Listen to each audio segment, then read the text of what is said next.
ओम श्री परमात्मने नमः। ओम श्री गुरुभ्यो नमः। ओम मातृशक्तये नमः। ओम असतो मा सद्गमय तमसो मा ज्योतिर्गमय मृत्योर्मामृतंगमय। ओम शांति शांति शांति।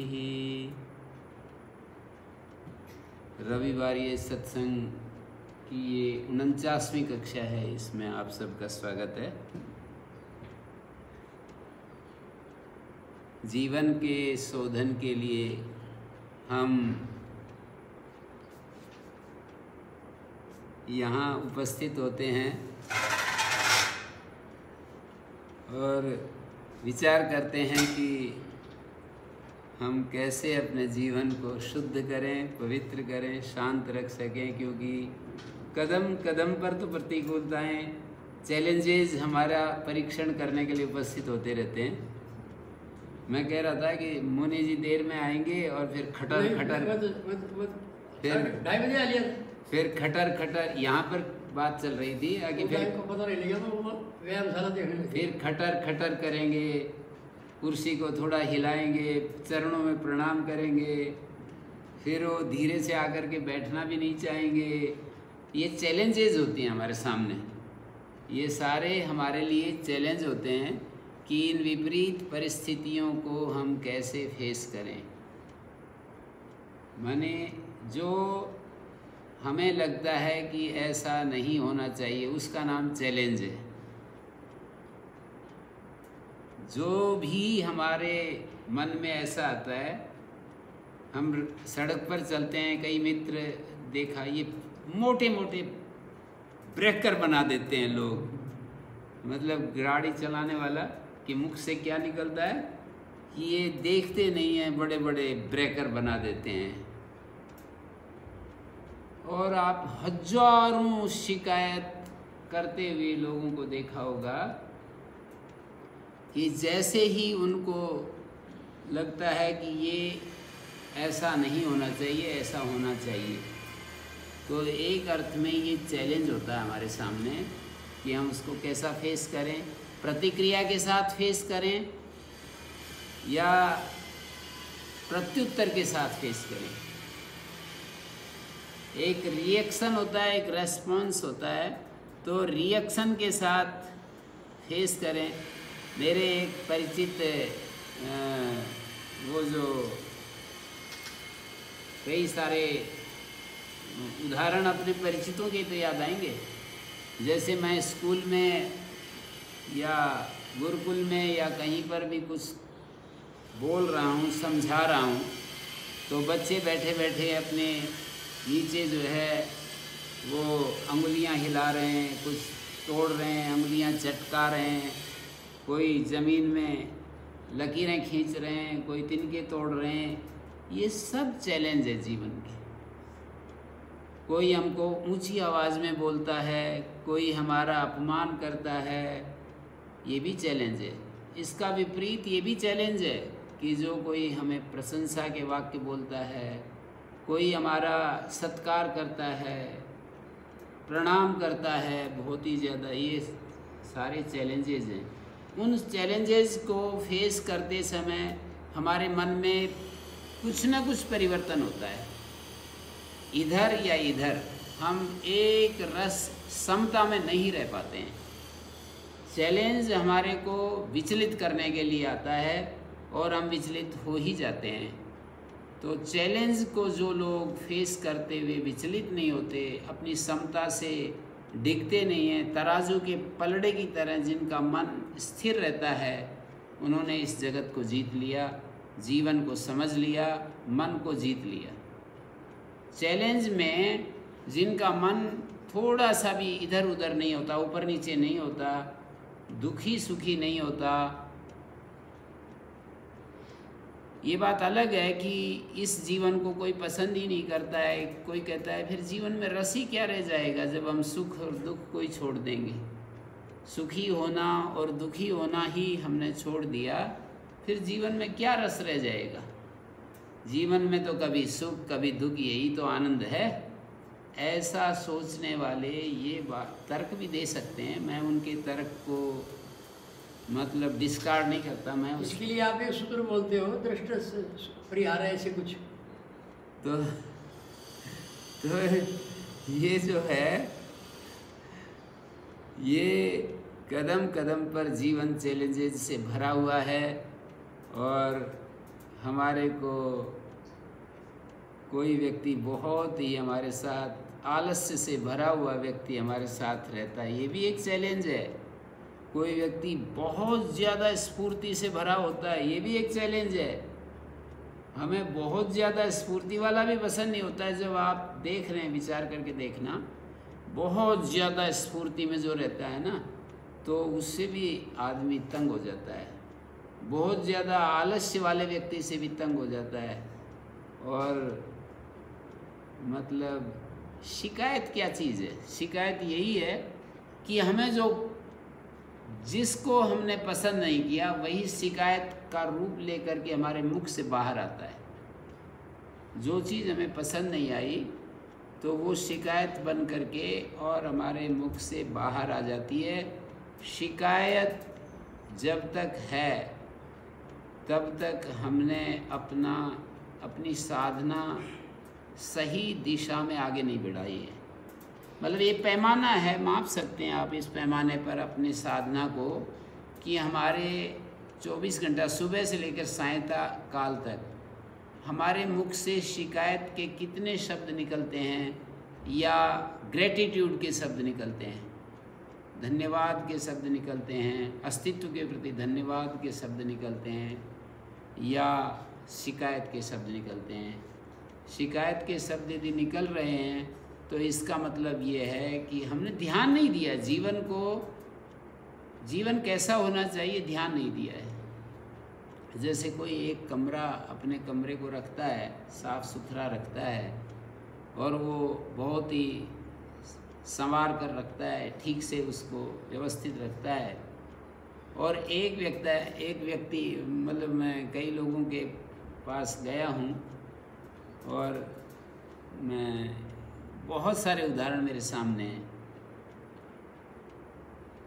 पहलवानों के एक दिल्ली के पास ये हमारे वो ले गए, राजेश जी गुड़गांव वाले, वहाँ पर एक पहलवानों के अखाड़े में ले गए। तो वहाँ बच्चों के कमरों को मैंने देखा जा कर के, तो मतलब सुबह से शाम तक मेहनत करते हैं, लेकिन कमरे के लिए 5 मिनट नहीं देते हैं। सारा समय व्यायाम के लिए, खाने के लिए, सोने के लिए तो समय है ही उनके पास, कि व्यायाम करेंगे 5-5 घंटे, 6-6 घंटे, खाएंगे, सोएंगे, लेकिन अपने रूम को 5 मिनट नहीं देते हैं। कि 5 मिनट यदि नियम से कोई अपने रूम को दे दे, 10 मिनट समझ लो, अधिक से अधिक कह दिया, ये तो मैंने बहुत ज़्यादा ही कह दिया है। 5-7 मिनट देने के लिए उनके पास समय नहीं होता है। समय नहीं है इसलिए नहीं देते, ऐसा नहीं है, ऐसा बिल्कुल नहीं है कि उनके पास समय ही नहीं है जी। समय तो सारा उन्होंने अपना व्यायाम को दे रखा है, खाने पीने को दे रखा है, सोने के लिए दे रखा है। मैं जानता हूँ एक मेरे मित्र हैं, बहुत बड़े भारत सरकार के जिम्मेदार व्यक्तियों में से हैं, बहुत ज़्यादा जिम्मेदार व्यक्ति हैं। उनको योग दर्शन पढ़ना था, रोज़ाना 1 घंटा निकाल लिया समय, जबकि 10-20 लोगों में से एक जिम्मेदार लोगों में से हैं वो। उन्होंने कहा कि योग दर्शन पढ़ना है, रोज़ाना 1 घंटा निकालें, सुबह सुबह निकाला। तो ऐसा नहीं है कि समय कम पड़ जाता है, समय तो हम सबके पास है। किसी चीज़ को हम कितना महत्व देते हैं, इसके ऊपर डिपेंड करता है कि हम कैसा चीज़ों को मतलब व्यवस्था में रखते हैं, या किसी चीज़ को हम इग्नोर करते हैं। हमारी दृष्टि जो है ना, वो हमको बाध्य कर देती है कि मुझे तो इसको समय देना ही पड़ेगा। एक दृष्टि होती है, एक स्थिति होती है, एक कृति होती है, दृष्टि यदि सही होती है तो वो कृति में बदल जाती है या स्थिति में बदल जाती है। दृष्टि जब सही होती है तो वो कर्म में बदल जाती है, कृति में बदल जाती है। दृष्टि केवल दृष्टि के लिए नहीं होती, वो हमें कर्म करवाती है, उस तरह के कर्म करवाती है, हमको उस स्थिति में पहुंचा देती है। दृष्टि हमको स्थिति में पहुंचा देती है। यदि दृष्टि स्थिति में नहीं पहुंचा रही है और दृष्टि कृति में नहीं बदल रही है, कर्म में नहीं बदल रही है, दृष्टि कृति मानी कर्म और स्थिति मानी उस स्थिति में दृष्टि जैसा हमको मिली है वैसा हो जाने का नाम स्थिति है। दृष्टि जैसी मिली वैसा ही हो जाने का नाम स्थिति है। और स्थिति कुछ नहीं है। स्थिति का मतलब जो हमें दृष्टि मिली वैसा हम हो जाएं। तो ये जीवन हमारा, मैंने बात शुरू की कि चैलेंजेस से भरा हुआ है, प्रतिकूलताओं से भरा हुआ है, और जो भी प्रतिकूलताएं, जो भी हमारी पसंद से विपरीत चीज़ें हैं, वो सब हमारे लिए चैलेंज उपस्थित होते हैं और हम उनको कैसे फेस करते हैं, कैसे रेस्पॉन्ड करते हैं, ये हमारे ऊपर होता है। हम प्रतिक्रिया के साथ उन चीज़ों को ग्रहण करते हैं या प्रत्युत्तर के साथ उन सब चीज़ों को प्रत्युत्तर के रूप में देखते हैं। तो प्रत्युत्तर यदि हम देते हैं, किसी चैलेंज का प्रत्युत्तर देते हैं, तो समझ लो कि हमने जीवन सही दिशा में ले चलना शुरू कर दिया है। प्रत्युत्तर देते हैं तो जीवन को जीना शुरू कर दिया है सही दिशा में। और यदि प्रतिक्रिया में हैं हम, तो इसका सीधा सा अर्थ ये होता है कि हमने समझा ही नहीं है कि जीवन में क्या चीज़ें ठीक करनी है, क्या बिगड़ रही हैं, किन चीज़ों को सुधारने की आवश्यकता है। बस अंधाधुंध चल रहा है प्रोग्राम हमारा। मतलब जैसे हमने गेंद को किसी दीवार में मारा, दीवार ने वापस हमारे पास फेंक दिया। हमने किसी व्यक्ति को, किसी चैलेंज को, किसी परिस्थिति को, किसी को भी हमने देखा और हमने एक प्रतिक्रिया की, और प्रतिक्रिया वापस हमारे मन को अशांत करके चली जाती है। प्रतिक्रिया का काम ही ये होता है कि मन को अशांत करके चली जाए। बार बार प्रतिक्रिया आती है, मन को अशांत करती है, बार बार प्रतिक्रिया आती है और मन को असहज करके चली जाती है। प्रतिक्रिया जो होती हैं मन को सहज नहीं रहने देती, असहज करके चली जाती है। तो मैं तो बहुत ज़्यादा इस बात को अनुभव करने लग गया। अब आप लोग ब्रह्मचारियों के साथ जैसे मैं रहता हूँ, एक एक का अपना अपना व्यवहार होता है, अपना अपना वो होता है।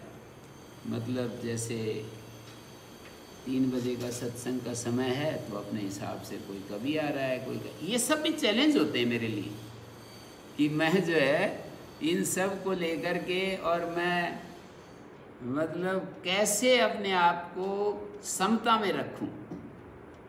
ये तो मौका दे रहे हैं आप लोग, बहुत बड़ा एक मुझे बहुत बड़ा एक वो दे रहे हैं, एहसान कर रहे हो। हैं? एहसान कर रहे हो। हाँ, बहुत बड़ा वो कहना चाहिए, धन्यवाद के पात्र हैं कि जो परीक्षा करने के लिए मुझे एक मौका मिलता है कि मैं देख सकूं अपने आप को कि देखो मन विचलित हो गया, मन विचलित हो गया। अब अगला एक काम होता है, कितना जल्दी हम अपने आप को संतुलन में लाते हैं। एक बार ऐसे हुए, जैसे पहलवान जब कुश्ती लड़ते हैं तो एक बार मुड़ा और मुड़ते मुड़ते गिरते गिरते एकदम से खड़ा हो गया। मतलब थोड़ा बहुत जवानी में हर एक आदमी कुछ न कुछ ये काम तो करता ही है। कुश्ती लड़ने का जो काम है ना, वो हर एक आदमी जो है ना वो कर ही लेता है। तो उसका जो दृष्टांत है वो बहुत ही ज़्यादा सटीक बैठता है, बहुत सारे मामलों में सटीक बैठता है कि पहलवानों को सिखाया जाता है कि भाई ऐसे पकड़ो, ऐसे दबाओ, ऐसे खींचो, और क्षणों में जो है ना काम हो जाता है, क्षणों में उलट पुलट हो जाता है।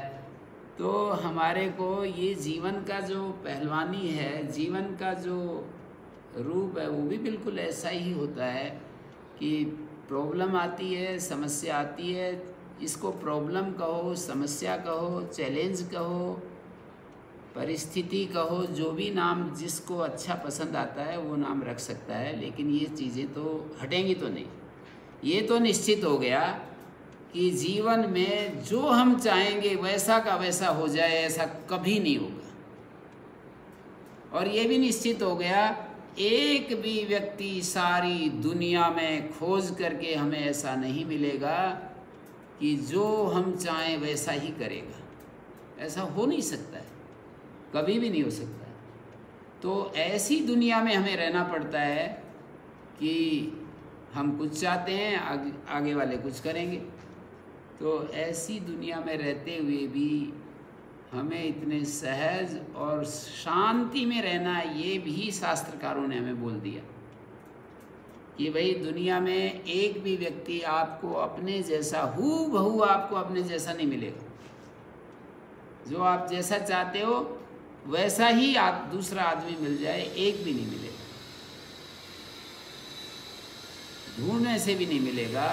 कुछ न कुछ हमको उसकी पसंद, कुछ न कुछ उसकी एक्टिविटी, कुछ न कुछ उसका बोलना, कुछ न कुछ उसका चलना, उसका क्रियाकलाप करना, कुछ न कुछ उसका सोचना, देखना, वो सब जब आप देखेंगे ध्यान से तो हमारे प्रवाह के विपरीत मिलेगा। हमारा जो गेड़ है उसके विपरीत गेड़ मिलेगा। तो ऐसी दुनिया में जब हमें रहना पड़ रहा है तो ये दुनिया हमारे लिए प्रॉब्लम है या आगे बढ़ने का साधन है? ये दुनिया हमारे आनंद को बढ़ाने में सहायक है या हमारे को तोड़ने वाली है? दोनों ही देख सकते हैं। अज्ञानी लोग इसको कहते हैं कि ये इतनी बेकार है दुनिया। यहाँ भी एक शिकायत आ जाएगी कि ये दुनिया इतनी बेकार है, इसको कोई सुधार नहीं सकता है, छोड़ करके बिल्कुल जंगल में चले जाएं। जंगल में जाने के बाद भी क्या हमारे को सारी चीज़ें हमारे मन के अनुकूल हो जाएंगी? वहाँ पर भी तो यही समस्याएं हैं। कोई पक्षी आकर के, हम नहीं चाहते कि वो शोर करे, वो तो शोर करने लगेगा। कोई भी ऐसा दृश्य उपस्थित होता रहेगा जहाँ पर हम नहीं चाहते हैं कि अब आंधी आए और आंधी आ जाएगी। हम नहीं चाहते हैं कि बहुत ज़्यादा वर्षा हो और बहुत ज़्यादा वर्षा होने लगेगी। हम नहीं चाहते हैं कि बहुत ज़्यादा ठंड पड़े, वो तो अपने हिसाब से। तो ये प्रकृति भी हमारे विपरीत खड़ी मिलेगी, व्यक्ति भी विपरीत खड़े मिलेंगे, दूसरे पशु पक्षी भी हमारे विपरीत हमारा रास्ता रोकेंगे। फिर ये भी कह दिया कि इन सब परिस्थितियों में ऐसे रहना है जैसे कि अंदर से एकदम पूर्ण प्रज्ञ प्रशांत। ऐसे भी कह देते हैं कि भाई भीतर अपने ऐसे रहना है, पूर्ण प्रज्ञ प्रशांत, पूर्ण प्रज्ञावान और प्रशांत रहना है इन सब परिस्थितियों में। तो ऐसे कैसे करें? मतलब इस दुनिया को छोड़ करके पूर्ण प्रज्ञ प्रशांत रहें या इसके साथ रहते हुए पूर्ण प्रज्ञ प्रशांत रहें? तो इसका उत्तर एक तो ये है कि भाई यदि ज़्यादा ही रोगी हो गए तो थोड़ी देर के लिए चुप हो जाएं, कहीं मौन हो जाएं, कहीं कुछ हो जाएं। मतलब रोगियों के लिए है ना ये तो। मतलब जैसे विश्राम करना, कहीं एकांतवास करना, ये सब। मतलब मैं उन अपवादों को छोड़ देता हूँ। श्री अरविंद जैसे लोग जो एकांत में रहते थे वो तो एक गहराई में जा रहे थे, खोज कर रहे थे। ऐसे ऋषि महर्षि जो लोग किसी एकांत में रहते हुए वो किसी अपनी किसी समस्या से उकता करके एकांत नहीं पकड़ा उन्होंने कि साथ साथ रहने से समस्याएं पैदा होती हैं इसलिए मैं मौन हो जाता हूँ। ऐसे समस्या से उकता करके उन्होंने मौन को नहीं पकड़ा, एकांतवास को नहीं पकड़ा। वो बहुत ज़्यादा जीवन की गहराई में उनको उतरना था और इसके लिए उन्होंने वो रास्ता अपनाया। तो उन अपवादों को छोड़ करके मैं कहता हूँ कि भाई माने उनको मैं अपवाद नाम से कहता हूँ कि वो लोग तो बड़े वंदनीय हैं। रमण महर्षि, श्री अरविंद जैसे लोग जो हैं वो तो बहुत ज़्यादा हमारे लिए हर वक्त उनकी चरण रज हमारे मस्तक पर बार बार हम लगाते रहें।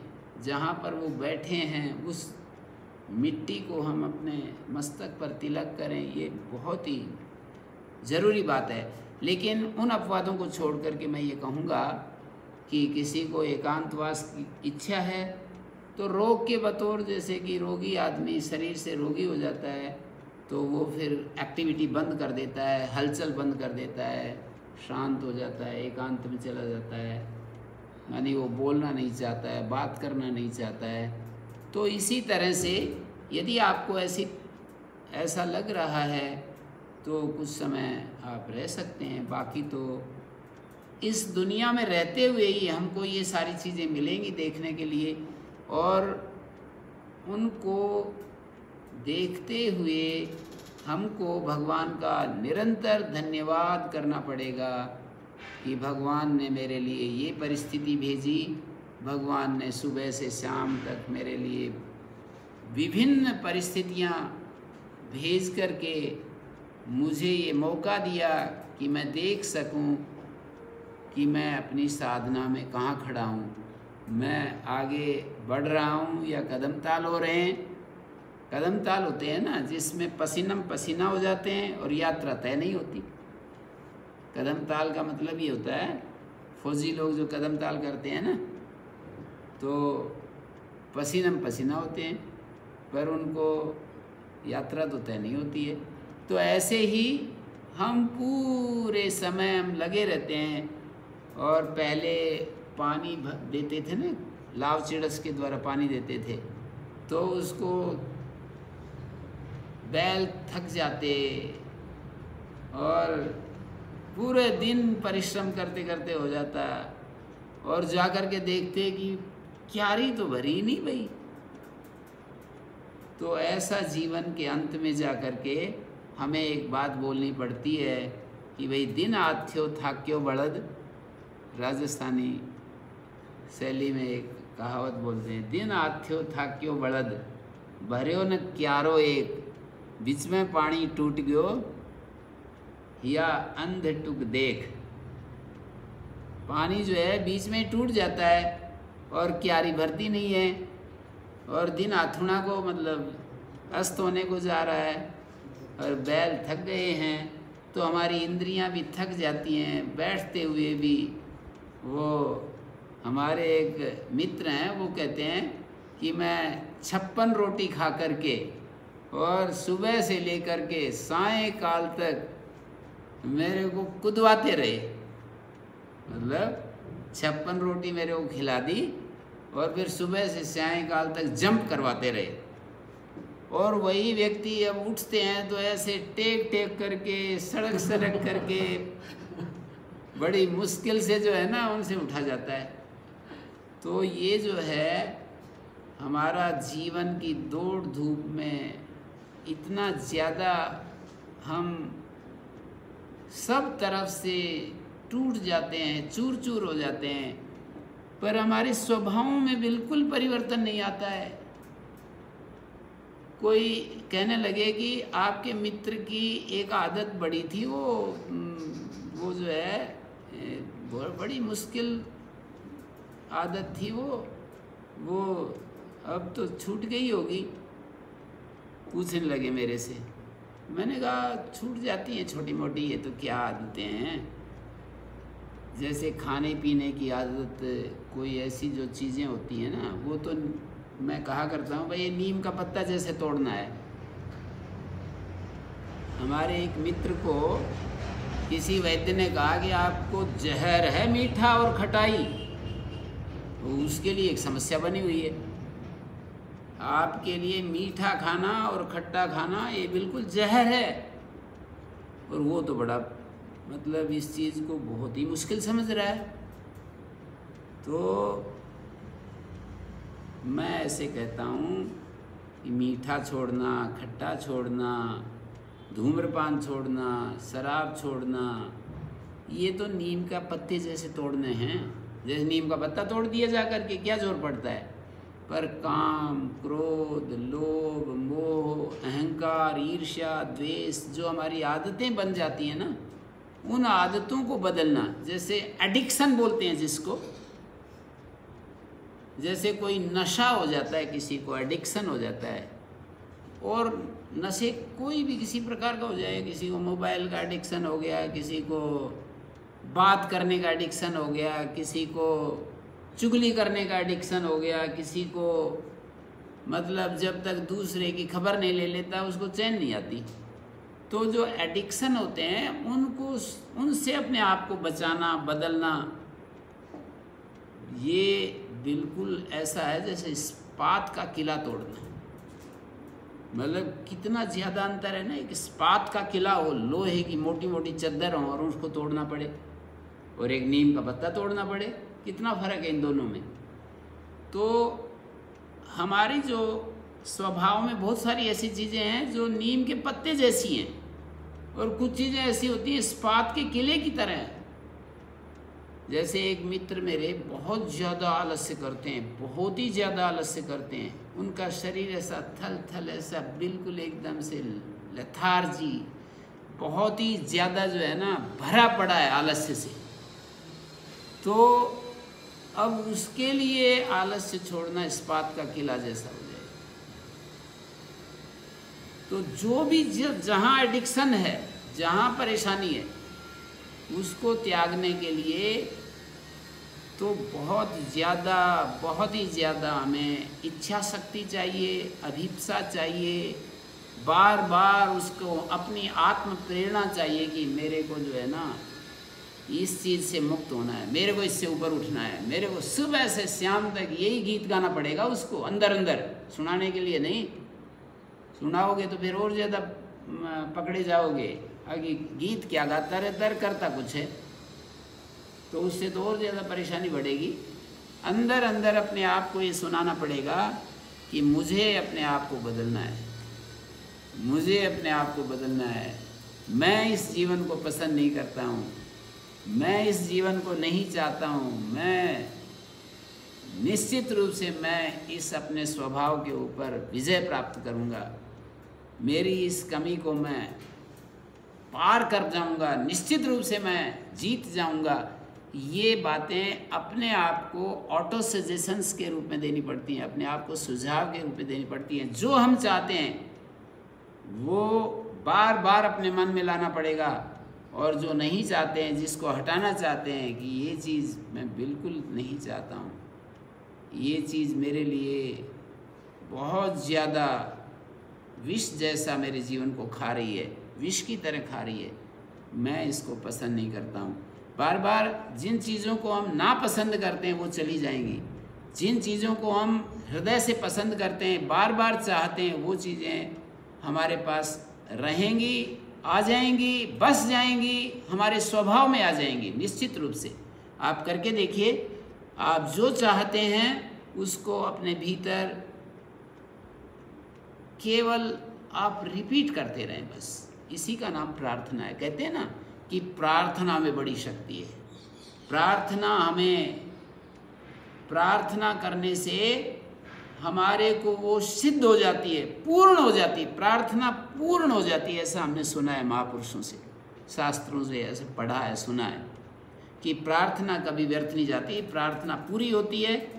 तो ये प्रार्थना कब पूरी होती है उसको मैंने निवेदन किया कि यदि सुबह से शाम तक हम अपने आप को यदि ये चाहते हैं कि मेरी ये आदत ठीक नहीं है, मुझे इसको ठीक करना है किसी भी कीमत पर, मैं इसको हटाना चाहता हूँ और मुझे ये प्राप्त करना ही है, किसी भी कीमत पर मुझे ये प्राप्त करना है, ऐसा यदि हम अपने आप को सुझाते रहते हैं, सुझाव देते रहते हैं, अपने आप को बार बार सुनाते रहते हैं, अपने ही आप को सुनाते रहते हैं,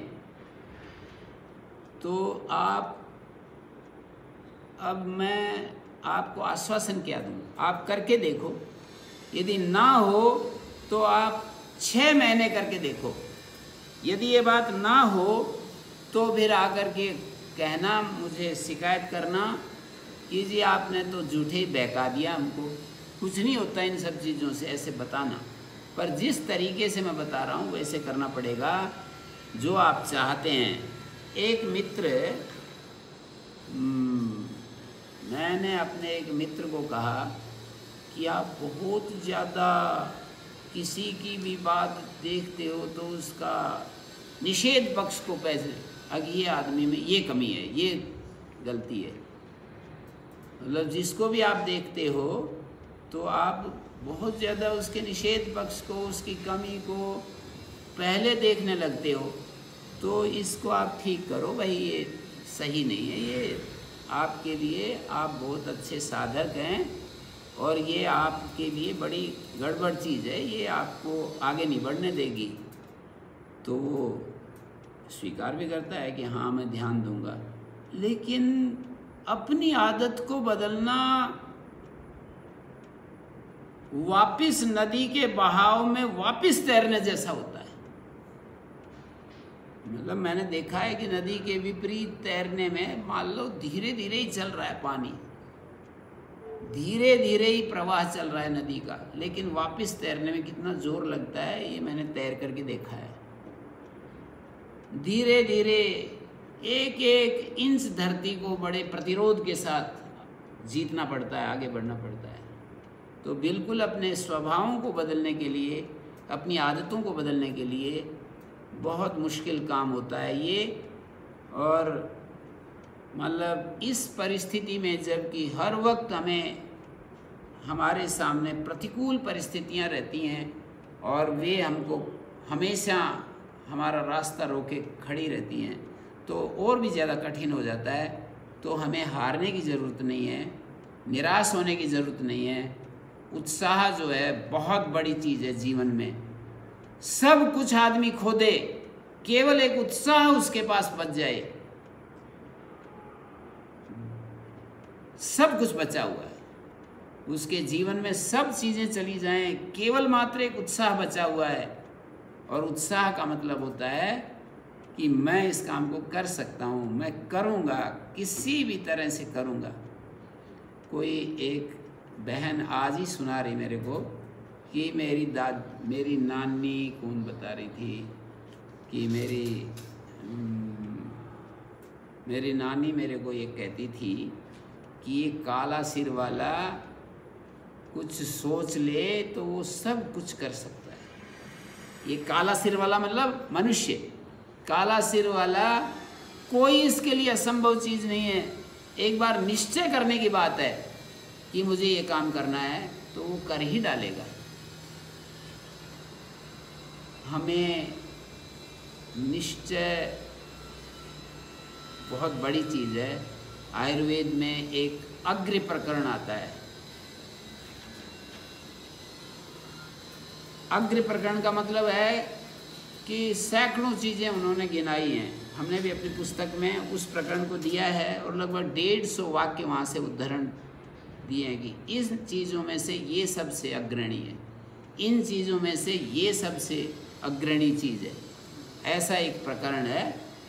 मतलब कुछ अच्छाई में है, कुछ खराब में है कि भाई इन चीज़ों में ये सबसे खराब चीज़ है, इन चीज़ों में ये सबसे खराब चीज़ है। मतलब दुनिया की जितनी भी चीज़ें हैं उनमें कोई चीज़ तो सबसे अच्छी होती है, कोई सबसे खराब होती है। तो उन्होंने कहा अव्यवसाय कालात्पत्ति हेतु नाम, कि दुनिया की जितनी भी चीज़ें होती हैं जो समय को बर्बाद करने वाली चीज़ें हो सकती हैं, उनमें अव्यवसाय मतलब निश्चय का न होना, कालातिपत्ति हेतु नाम, काल के अतिक्रमण के जो हेतु हैं उनमें समय का, वो अपने लक्ष्य के प्रति, अपने निश्चय के प्रति जागरूक न होना और अनिश्चित रूप से चलते रहना। ये समय को यदि आप पास करना चाहते हो, समय को नष्ट करना चाहते हो, तो ये सबसे पहला कारण है। और यदि हम चाहते हैं कि हम अपने भीतर उससे भरे रहें, उत्साह से भरे रहें। तो उन्होंने एक शब्द बोला है, वो वहाँ पर तो किसी अन्य अर्थ में बोला है, लेकिन वो इससे भी होता है, संकल्पः वृष्याणाम। ये जो हमें उत्साह देने वाले, मतलब हमें एकदम उत्साह से भर देने वाली जो जितनी भी चीज़ें होती हैं, उनमें किसी चीज़ को यदि हम नाम लेकर के बताना पड़े तो वो संकल्प होता है। संकल्प का मतलब ये नहीं कि हम एक बार बोल दिया और फिर बस भूल गए, वो क्या संकल्प। यदि हमने भुला दिया तो वो क्या संकल्प। हमें बार बार, जो थोड़ी देर पहले मैं कह रहा था कि हमें ये निश्चय करना पड़ता है, बार बार हमें अपने आप को सुनाना पड़ता है कि मैं इसको कर सकता हूँ, मैं इसको निश्चित रूप से करूँगा, इसके बिना मेरा जीवन बेकार है, ये मेरा आना ही इस धरती पर बेकार है। ऐसा अपने आप को यदि हम सुझाव देंगे तो वो काम होकर के रहेगा, निश्चित रूप से होकर के रहेगा। अब अपनी अपनी प्रॉब्लम्स को आप देखना है, अपने अपने ढंग, अपने अपने जीवन के तरीके को देखना है कि कहाँ कहाँ गड़बड़ है, कहाँ कहाँ कोई चीज़ सुधार करने की है। आप स्वयं अपना अपना निरीक्षण कीजिए। मैं क्यों बताऊं या कोई क्यों बताए, किस लिए बताए, क्यों बताए?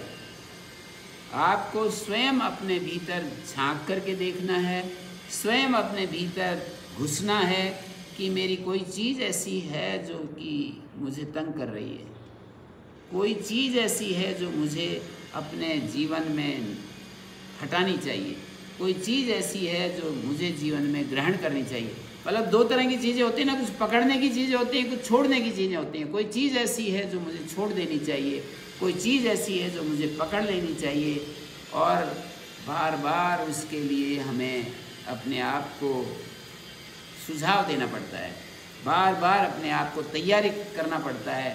हम हताश हो जाएंगे, निराश हो जाएंगे, हम अपने आप को बहुत ज़्यादा असहाय महसूस करेंगे कि भाई मेरे बस की बात नहीं है। ऐसा क्षण आते हैं, मैंने भी देखे हैं जीवन के, कि एक एक कदम मुश्किल हो जाता है। जैसे मैं 2 बार गया, 3 बार गया उधर गंगोत्री गोमुख की तरफ। गंगोत्री से गोमुख की यात्रा मुझे याद है कि कितनी मुश्किल पड़ जाती है मेरे लिए।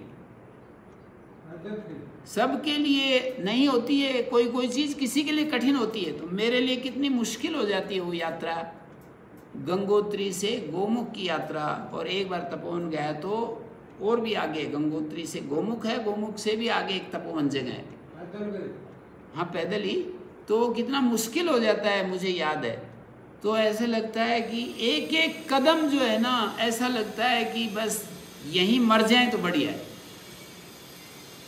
लेकिन उस समय भी मैंने अनुभव किया कि उत्साह जो है, हमको निरंतर जो उत्साह है वो हमको सहायता देता है, संबल देता है। और भी ऐसी कई जगह, बद्रीनाथ गए तो वहाँ पर भी एक एक कदम मुश्किल पड़ रही थी। मतलब सबके लिए नहीं होती है, किसी के हाथ मजबूत होते हैं, किसी के पैर मजबूत होते हैं, जिनके पैर कमज़ोर हैं उनको ऐसी समस्या होती हैं, तो बड़ा कठिन होता है। लेकिन अपने पास एक उत्साही होता है, ऐसे कठिन समय में अपने आप को आगे बढ़ने के लिए कठिन समय ही होता है। मैंने बूढ़े व्यक्तियों को देखा वहाँ पर, जब मैं परेशान हो रहा ना, और बूढ़े बूढ़े व्यक्ति जा रहे, तो मैं कह रहा, जैसे बूढ़ी माताओं को देखा, बूढ़े आदमियों को देखा जो गंगोत्री से गोमुख जा रहे हैं, सच्ची घटना बता रहा हूँ, जो बद्रीनाथ जा रहे हैं, केदारनाथ जा रहे हैं, केदार जो अपने प्रधानमंत्री जी वहाँ पर जो जाते रहते हैं ना, तो केदारनाथ जा रहे हैं। तो मैं पूछ रहा कि माता जी आपको परेशानी नहीं हो रही है, इतनी दूर कैसे चली जाओगी? तो बोले परेशानी क्या है, भगवान के दर्शन करने जा रहे हैं, परेशानी क्या होगी, परेशानी क्यों होगी इसमें? भगवान, मतलब उनकी आस्था है, विश्वास है कि वहाँ पर हम साक्षात भगवान के, केदारनाथ जी के दर्शन करके आएंगे, गोमुख भगवान के दर्शन करके आएंगे। तो बोले परेशानी क्या है, भगवान के दर्शन करने जा रहे हैं। तो उनका उत्साह जो है इस विश्वास से बहुत ज़्यादा बढ़ा हुआ रहता है कि हम भगवान का दर्शन करने जा रहे हैं।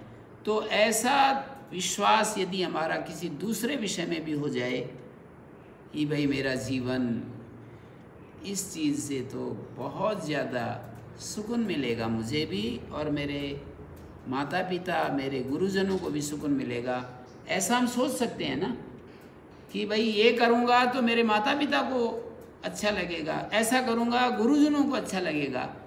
मैं किसी को बता रहा था कि हमारे स्वामी दयानंद जी सरस्वती महाराज ने एक अपने ग्रंथों में एक बहुत ही उनका प्यारा शब्द है, वो बहुत बार बार लिखते रहते हैं, कहते रहते हैं, और वो शब्द है प्रियाचरण। वो कहते हैं कि घर में पति पत्नी रहते हैं तो पति पत्नी का प्रियाचरण करे और पत्नी पति का प्रियाचरण करे। प्रियाचरण का मतलब ये होता है कि पति वो आचरण करे जो पत्नी को पसंद है, ये नहीं कि पति वो आचरण करे जो उस पति को पसंद है। पति वो आचरण करे जो पत्नी को पसंद है, और पत्नी वो आचरण करे जो पति को पसंद है। ये नहीं कि पत्नी को जो पसंद है वो करे, पति को जो पसंद है वो आचरण करे। ऐसे महर्षि दयानंद समझाते हैं। गुरु और शिष्य के संदर्भ में बच्चों के लिए उपदेश देते हुए कहते हैं कि शिष्य लोग अपने आचार्यों का प्रियाचरण करें। राजा और प्रजा को समझाते समय वो कहते हैं कि प्रजाजन अपने राजा का प्रियाचरण करें। स्वामी और सेवक को समझाते समय वो कहते हैं कि सेवक अपने स्वामी का प्रियाचरण करे। उन्होंने पति पत्नी में तो दोनों को लिख दिया, पर बहुत सारे संदर्भों में एक तरफ लिखा है। जैसे गुरु शिष्य में शिष्य के लिए लिख दिया, स्वामी और सेवक में सेवक को लिख दिया, राजा और प्रजा में। वैसे तो यूँ भी कहना चाहिए कि राजा को प्रजा का प्रियाचरण करना चाहिए, पर ऐसा नहीं लिखा। उन्होंने कहा कि प्रजा अपने राजा का प्रियाचरण करे, और स्वामी और सेवक के संदर्भ में लिख दिया कि सेवक अपने स्वामी का प्रियाचरण करे। तो प्रियाचरण शब्द पर मैं कहना चाह रहा हूँ कि बहुत ही उन्होंने बल दे दिया, बहुत ही जोर दे दिया कि भाई हम किसी का प्रियाचरण करते हैं, भक्त भगवान का प्रियाचरण करे। उधर से नहीं आएगा ये कि भगवान भक्त का प्रियाचरण करे, भक्त भगवान का प्रियाचरण करे। भक्त को चाहिए कि भगवान को जो पसंद है वो मुझे करना है, ये नहीं कि मेरे को जो पसंद है वो मुझे करना है। भक्त क्या हुआ? जब किसी का भक्त हो रहा है और उसे जो पसंद है वो करता चला जा रहा है। भक्त भगवान का प्रियाचरण करे। तो ये छोटी छोटी बातें हैं, ऐसा नहीं कि मैं नई बातें बता रहा हूँ। उन्हीं बातों की तरफ जो आपने पहले भी सुनी होंगी उनकी तरफ केवल ध्यान आकर्षण कर रहा हूँ, केवल आपका ध्यान दिला रहा हूँ कि इन ऐसे ऐसे यदि हम जीवन को देखने लगें और जिन चीज़ों पर हमें ध्यान देना चाहिए वहाँ पर ज़्यादा फोकस करें, और जहाँ उपेक्षा करनी चाहिए वहाँ से अपने मन को हटाएं, और बिल्कुल उपेक्षा करनी चाहिए बिल्कुल हटा लें, और जहाँ बिल्कुल एकदम एकाग्रता की ज़रूरत है। मेरे को एक बहुत ज़्यादा सुंदर शब्द कितने दिन से पढ़ते पढ़ते 20 साल से अचानक एक दिन मेरा ध्यान गया एक शब्द के ऊपर। गीता का एक वाक्य है, ब्रह्मार्पणम ब्रह्मवि ब्रह्माग्नौ ब्रह्मणाहुतम ब्रह्मैव तेन गंतव्यम ब्रह्म कर्म समाधिना। ब्रह्म कर्म समाधिना, इस शब्द पर भाष्यकार लिखते हैं कि ब्रह्म प्राप्ति में ही एकाग्रता है जिसकी, ऐसे व्यक्ति को ब्रह्म मिल जाता है। जिसका सब कुछ ब्रह्म दिखाई देता है, ब्रह्ममय दिखाई देता है, जो साधन है वो भी ब्रह्म के रूप में दिखाई देते हैं, जो ब्रह्मार्पणम ब्रह्मवि, जो आहुति दी जाती है वो भी ब्रह्म दिखाई देती है, और जो जिसमें आहुति देते हैं वो भी ब्रह्म दिखाई देता है, और जो यज्ञ को करने वाला है वो भी ब्रह्म रूप अपने को देख रहा है, और जो हवन क्रिया है वो भी ब्रह्म है। ब्रह्मैव तेन गंतव्यम, उस ऐसे ब्रह्म कर्म समाधि ना ब्रह्म गंतव्यम भवति। ब्रह्म कर्म समाधि का मतलब है एक ब्रह्म में ही जिसकी एकाग्रता बन गई। कर्म का मतलब है ब्रह्म को प्राप्ति या ब्रह्म को जानने में ही एकाग्रता बन गई है। समाधि का मतलब एकाग्रता बन गई है जिसकी, ऐसी एकाग्रता कि मुझे अपने जीवन में ब्रह्म प्राप्ति करनी है, मुझे अपने जीवन में ब्रह्म को जानना है, यही एक एकाग्रता जिसके जीवन में ब्रह्म प्राप्त हो जाता है। महर्षि दयानंद जब घर से निकले तो दो ही चीज़ उन्होंने अपने सामने रखी कि मुझे सच्चे शिव को जानना है, सच्चे शिव को पाना है, और दूसरी बात ये थी मौत पर विजय प्राप्त करनी है। और ये दोनों बात उन्होंने अपने जीवन में सिद्ध कर ली।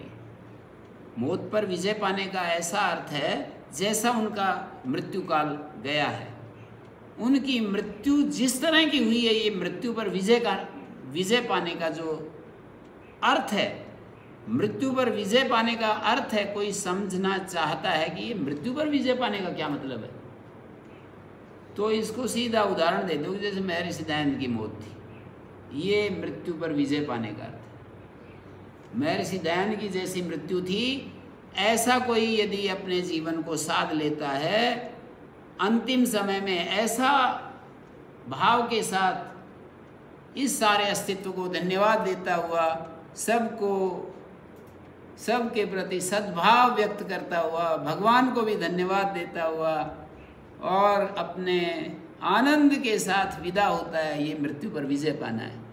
महर्षि दयानंद ने मृत्यु पर विजय प्राप्त की और दूसरी तरफ उन्होंने सच्चे शिव को प्राप्त किया।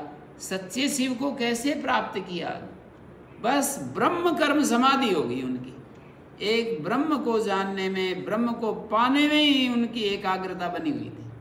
कुछ नहीं दिखता था, दाएं बाएं कुछ नहीं देखते थे, ना कुछ ऐश्वर्य देखते थे, ना किसी का कुछ संपत्ति देखते थे, कुछ नहीं देखते थे, बस आगे बढ़ते चले जाते थे। एक अपनी स्वलिखित जीवनी में एक जगह लिखते हैं, बड़ा आश्चर्य किया उन्होंने कि हम अमुक महात्मा के साथ सुबह से शाम तक मैं वेदांत पर चर्चा करता रहा और वो मुझे इतना अच्छा लगा कि मेरे को 2 महीने निकल गए। बड़े आश्चर्य से बोले कि 2 महीने निकल गए मेरे, कि मैं उस महात्मा के साथ मैं चर्चा करता रहा। तो ब्रह्म कर्म नहीं तो एक रात रुके आगे बढ़ जाएं, एक रात रुकते हैं आगे बढ़ जाते हैं, जंगलों में जाते हैं, पहाड़ों में जाते हैं, नदियों के किनारे जाते हैं, महापुरुषों से मिलते हैं, चर्चा करते हैं, कितने लोगों से संवाद करते हैं, पर लक्ष्य एक ही है, ब्रह्म कर्म समाधि ना, कि मुझे ब्रह्म प्राप्ति हो जाए, मुझे ब्रह्म का ज्ञान हो जाए। सच्चे मतलब एक जगह बहुत ही संकट में फंस गए, बहुत ज़्यादा उनके शरीर में घाव हो गए, और मैंने कहा ना कि आदमी ऐसा सोचता है कि अरे बस मर जाऊं तो अच्छा है, तो हैं अलकनंदा नदी के किनारे से गुजर रहे थे, जब पार करके गए तो उनके खून आने लगे, बोले मर जाऊं तो अच्छा है। पर एकदम से ना उत्साह में अंदर से कोई एक वाणी सुनाई दी कि नहीं नहीं, ज्ञान प्राप्त करने के बाद ठीक है शरीर छोड़ना, अभी नहीं, ज्ञान प्राप्त करने के बाद शरीर छोड़ना ठीक है। मतलब इसका मतलब उस समय तक उनको ज्ञान नहीं हुआ, परमात्मा का ज्ञान नहीं हुआ, जीवन तो बहुत पवित्र था, पवित्र ब्रह्मचर्य, अद्भुत पवित्रता उनके जीवन की। मतलब उनके इन अद्भुत गुणों को देख करके आदमी प्रणाम किए बिना, विरोधी भी प्रणाम किए बिना जो है ना उसको सांस नहीं मिलेगा। तो इतना पवित्र जीवन, इतना खोजपूर्ण जीवन, इतना लगन के साथ, इतना मतलब उत्साह से भरा हुआ जीवन, इतना तपस्या से पूर्ण जीवन, इतना वैराग्य से पूर्ण जीवन। एक ही बात है कि सच्चे शिव को मुझे जानना है, सच्चे शिव को पाना है, कि ब्रह्म कर्म समाधिना, गीता में जिसको कहा ब्रह्मार्पणम ब्रह्मवि ब्रह्माग्नो ब्रह्मणाहुतम ब्रह्मैव तेन गंतव्यम ब्रह्म कर्म समाधिना। ब्रह्म प्राप्ति या ब्रह्म को, कर्म का अर्थ किया है ब्रह्मणा कर्मत्वम ज्ञेयत्वेन प्राप्यत्वेन व प्रतिपत्तव्यम। भाष्यकार ये शब्द लिखते हैं, ब्रह्म की प्राप्त, ब्रह्म का कर्म किस रूप में समझें, ब्रह्म को कर्म किस रूप में समझें? तो कहते हैं ब्रह्म का जो कर्मत्व है, ब्रह्म की प्राप्ति और उसकी ज्ञेयता के रूप में समझना चाहिए। ब्रह्म कर्म समाधि ना, ब्रह्म कर्म में ही, ब्रह्म की प्राप्ति में ही एकाग्रता जिनकी बनी हुई है, वो लोग धन्य हो जाते हैं। रमण महर्षि एक छोटा 16 साल का बालक घर से निकल करके और अरुणाचल पर पहाड़ पर जा कर के वहाँ पर एक मंदिर में गया और एक लंगोटी लगा ली और जो पैसे थे, जितने कुछ बच गए थे, थोड़े बहुत 2-3 रुपए लेकर के गए थे घर से। उस समय मतलब 100 साल पहले 2-3 रुपए लेकर के निकले, तो कुछ तो किराए में लग गए, कुछ थोड़े बहुत बचे, और बस सदा के लिए वहाँ एक तालाब बना हुआ है, उसमें ऐसे डाल करके और जीवन भर पैसे को नहीं छुआ। जीवन भर उसी वेशभूषा में, एक कॉपीन, और वो बस एक कॉपीन लगा ली और पैसे जो थे वो उसमें डाल दिए। और ब्रह्म कर्म समाधि ना 1.5 वर्ष तक तो ऐसा समय बीच में गुजरा, पागल नहीं थे वो, बिल्कुल अंदर से सचेत थे। 1.5 वर्ष तक न नाखून काटे, न सिर के बाल काटे, न स्नान किया। कैसे कैसे ब्रह्म को प्राप्त करने के लिए लोगों ने कितने कितने अद्भुत जो है ना अपने जीवन को कैसे कैसे तपाया है, कैसे कैसे किया है। 1.5 वर्ष तक जो है बाल भी नहीं काटे, स्नान भी नहीं किया और नाखून नहीं काटे, और ऐसे बिल्कुल एक ही उस लगन में ऐसे बस लगे रहे। माता जी उनके पास आई और ज़्यादा ही तंग करने लगी, उठ करके वहाँ से बैठ गए। वहाँ जा कर के फिर तंग करने लगी, तेरी माँ हूँ मैं, तेरी माँ हूँ। उठ करके फिर थोड़ी दूर, जब तक उनको ज्ञान नहीं हुआ बस किसी से बात नहीं। और वही रमण महर्षि माता जी को साथ रखा अंतिम समय तक, पूरे दिन उनकी छाती पर हाथ रखे बैठे रहे, आखिरी समय, आखिरी दिन की बात है। और जैसे ही शाम को उनका शरीर पूरा हुआ, चलो ठीक है, हम तो शुद्ध ही हैं, भोजन कर लेते हैं। तो कैसी उनकी लगन थी देखो आप, मतलब 20 वर्ष तक किसी से कुछ बोल नहीं रहे। 20 वर्ष तक लगातार, जब घर से निकले हैं 20 साल तक एक गुफा में जाकर के एक बार दिन में बस एक समय किसी घर के सामने खड़े हो गए, किसी ने हाथ में भिक्षा रख दी, वहीं खड़े खड़े भोजन करके बस वापस आकर के फिर बैठ जाते। ब्रह्म कर्म समाधिना ब्रह्मैव तेन गंतव्यम। कैसे ब्रह्म की प्राप्ति लोगों ने कैसे कैसे की है। ना कोई प्रलोभन उनको विचलित कर सकता है, ना कोई उनको भय विचलित कर सकता है, ना कोई इच्छा होती है, केवल मात्र एक इच्छा, केवल मात्र एक इच्छा। इतना बड़ा जीवन के टारगेट को भी पूरा करने वाले लोग दुनिया में पैदा होते रहे हैं, अब भी हैं। छोटी छोटी चीज़ों, छोटी छोटी बातों के हम गुलाम बने रहते हैं। छोटी छोटी जीवन की जो प्रतिकूलताएं, झंझट हैं, वो हमारे नहीं हट पाते हैं। छोटे छोटे, कहीं की किसी के खाने में रुचि है, किसी का कोई परिश्रम नहीं कर सकता है, कोई मेहनत नहीं कर सकता है, कोई मतलब रूप का आसक्त है, कोई स्पर्श का आसक्त है, कोई किसी का आसक्त है। एक एक इंद्रिय के भोग में ऐसे अटका हुआ आदमी है और अपने आप को फिर भक्त भी कहता रहता है, अपने आप को बहुत बड़ा साधक भी बताता रहता है, अपने आप को बहुत ही एक सच्चा पथ का पथिक भी कहता रहता है, और छोटी छोटी बातों में कहीं ना कहीं अटका रहता है। तो ये सारी चीज़ें जीवन के शोधन के लिए हम इकट्ठा होते हैं रविवार के दिन, और हम अपने आप को एक प्रकार से, हमारी बैटरी चार्ज होती है बोलने वाले की भी, वक्ता की भी, श्रोता की बैटरी चार्ज करने के लिए हम लोग उपस्थित होते हैं कि हम एकदम से जो है ना अपने आप को उत्साह से पूरे, जैसे बैटरी जब चार्ज हो जाती है तो कितना अच्छे से काम करती है। लेकिन हम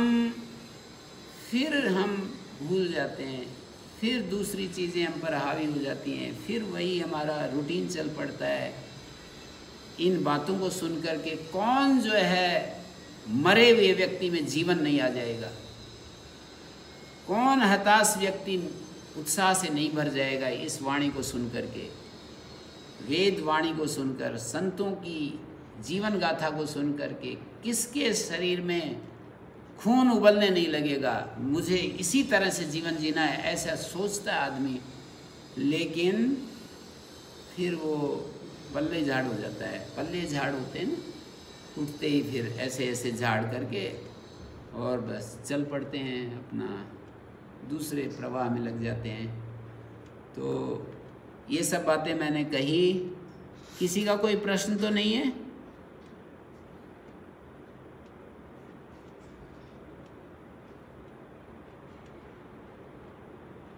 यहाँ पर जो वो सुन रहे हैं इनको कह रहा हूँ, आपको तो खैर कह ही रहा हूँ। गुरु जी अपना ऑनलाइन पे तो नहीं है किसी का जी? जी, तो मैंने ये सारी बातें मतलब अपने को ही सुनाई हैं। मैं भी उन सुनने वालों में से एक अपने आप को सुनाने वाला कुछ सुना रहा था, और उस वाणी को मैं भी श्रोता बनकर सुन रहा था।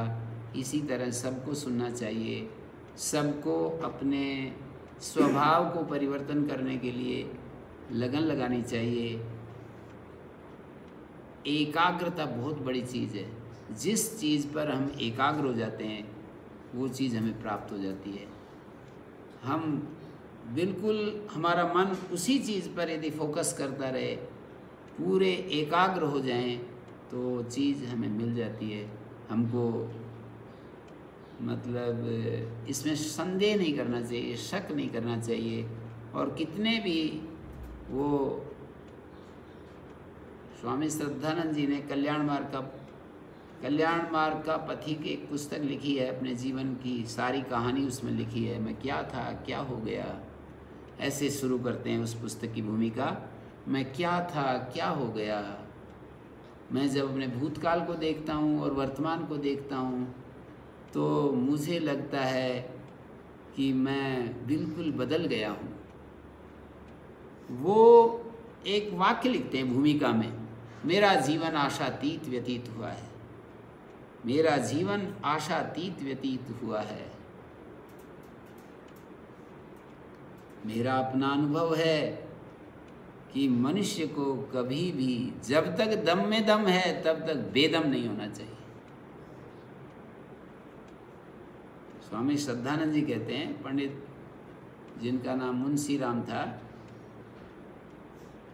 वो कहते हैं कि मेरा अपना विश्वास है, मेरा अपना अनुभव भी है कि मनुष्य को कभी भी निराश नहीं होना चाहिए।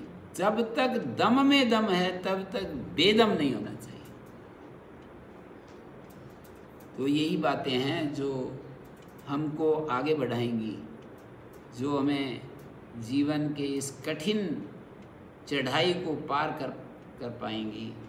हमें कभी भी, किसी बिंदु पर भी, कितना भी, स्वामी शरणानंद जी महाराज महान संत प्रज्ञा चक्षु,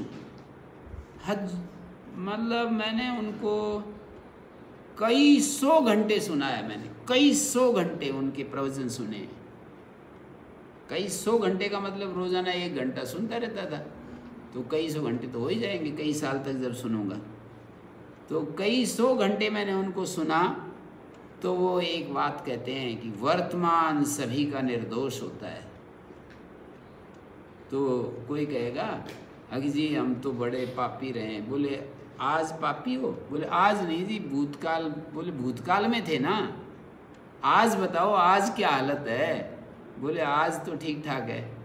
तो वर्तमान सभी का निर्दोष होता है, वर्तमान सभी का निर्दोष होता है। इस बात को हमेशा याद रखना चाहिए कि हमारा वर्तमान सब का निर्दोष है।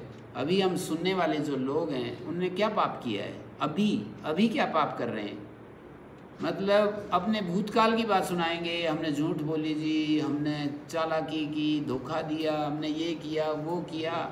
आपने किया है पहले जो किया है, कोई बात नहीं। आज आप क्या हैं, तो कहेंगे कि आज तो कोई गड़बड़ नहीं की है। तो बोले बस ठीक है, इस वर्तमान की जो निर्दोषता है इसको बरकरार रखना है। क्षण क्षण वर्तमान होता है, अगले क्षण वर्तमान, उससे अगला क्षण वर्तमान, उससे अगला क्षण, क्षण क्षण वर्तमान होता है। वर्तमान हमारा सब का निर्दोष है। इस सूत्र को याद रखें और इसी के साथ मैं अपनी बात को विराम देता हूँ। ओम शांति शांति शांति। ओम भगवान प्रणाम।